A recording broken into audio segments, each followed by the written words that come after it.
The development of grit in my life has given me the ability to look at a situation differently, to kind of step back and take a whole new perspective. So it's not just something for the classroom.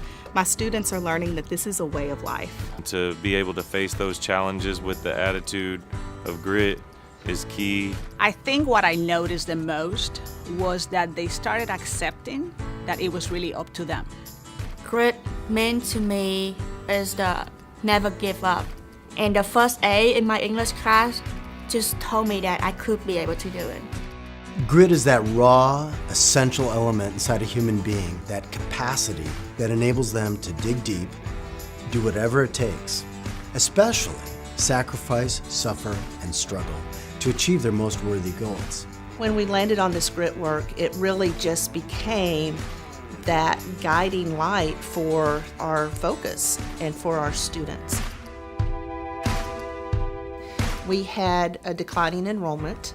We also had some budgetary issues because of that declining enrollment, and our performance on the standard key performance indicators as compared to our sister colleges in our system were lower than average.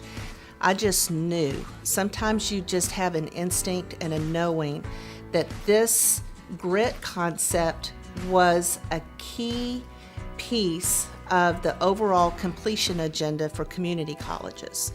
I simply brought it back to the campus and lobbed a question.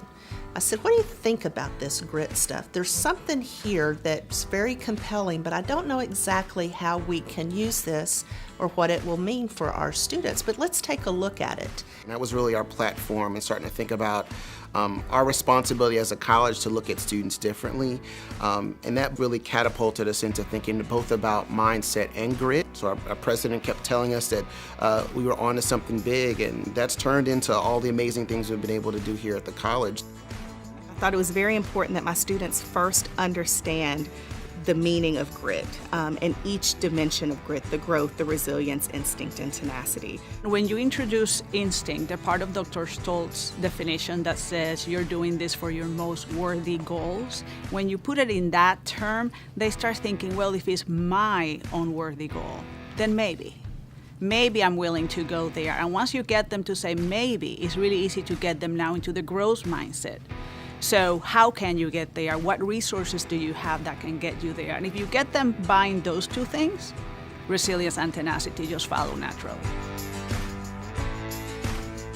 When we started this work, we were very locally focused. We thought, how can we make a difference for Lone Star College Tomball?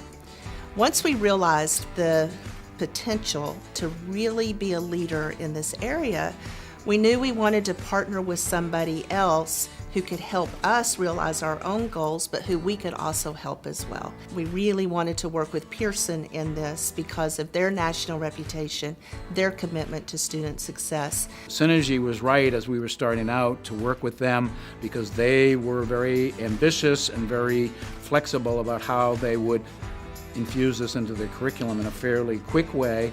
We found that our values are very similar and that it was a great partnership to move towards.